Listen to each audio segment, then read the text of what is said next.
Imagine this. A U.S. fighter jet goes down, deep inside hostile territory. What happens next is this desperate race against time, a raw story of survival, and one of the most audacious, most dangerous rescue missions in modern military history. So today, we're going to break down the anatomy of this whole operation. It all starts with this single, terrifying fact. It's the scenario military planners spend their entire careers hoping never happens, but train for relentlessly. An American warplane with its crew is suddenly gone, lost behind enemy lines, and the clock starts ticking, right now. So how did a crisis like this even begin? Well, it all kicked off with a mission that went catastrophically wrong, and in doing so, it triggered one of the most high-stakes operations you can imagine, a combat search and rescue, or what they call a CSAR mission. Get this, the whole thing, from start to finish, unfolds in less than 30 seconds. In April of 2026, an F-15E Strike Eagle crosses into Iranian airspace. Just 15 seconds later, a missile lock. It strikes the aircraft. 5 seconds after that, the two crew members have no choice but to eject, watching their crippled jet fall away as they parachute down into some really rugged, really hostile mountain territory. You know, the second their boots hit the ground, the entire mission changes. This isn't about air combat anymore. Now it's all about survival and evasion for these two isolated airmen. All those years of SIR training, that's survival, evasion, resistance, and escape, well, it's about to be put to the ultimate test. This is no drill. And they are definitely not alone down there. As the pilots land, they're separated from each other, and Iranian Revolutionary Guard forces are already on the move. The wreckage gives the search parties a starting point, and just like that, a massive manhunt is underway in that brutal, unforgiving terrain. The initial U.S. response, it really shows you the brutal lottery of war. It was incredibly swift, very aggressive. A special forces team goes in for what they call a hot extraction. They actually manage to find and rescue the first airman, all while under intense enemy fire. But in all that chaos, the second airman, who's also injured, gets left behind. So one is safe, and the other is now completely, utterly alone. And this is where our story takes a really dramatic turn. It becomes this desperate one-man fight for survival. For that stranded pilot, the next 2 days are going to be an absolute ordeal, defined by nothing but pure endurance and evasion. 48 hours. That's almost 2 full days. Just try to imagine that for a second.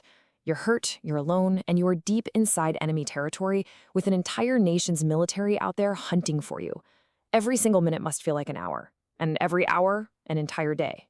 And look, this wasn't just some passive waiting game. This pilot was facing a constant, multi-layered threat.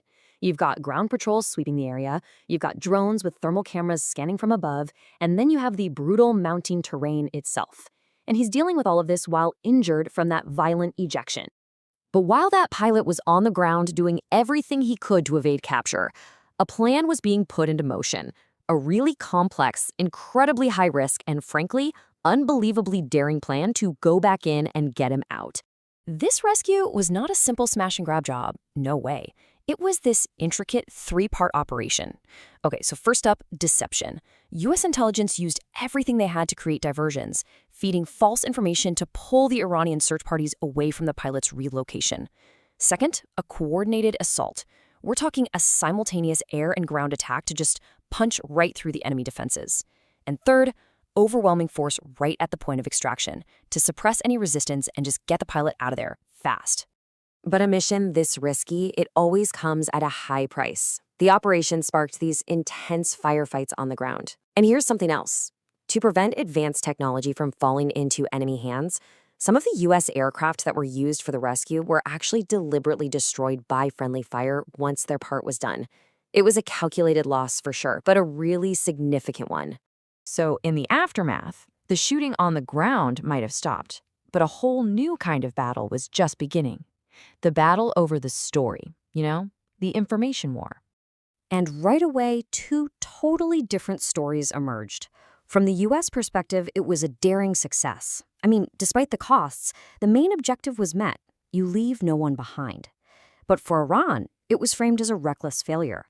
They called it a costly enemy incursion that they successfully fought off, and they pointed to those destroyed U.S. aircraft as proof for their people back home. The real truth? Well, it probably lies somewhere in that gray area between those two narratives. But if you cut through all the propaganda, One single fact is absolutely undeniable, and it's the ultimate measure of success here. Both airmen, the one rescued right away and the one who survived for 48 hours, were brought home alive.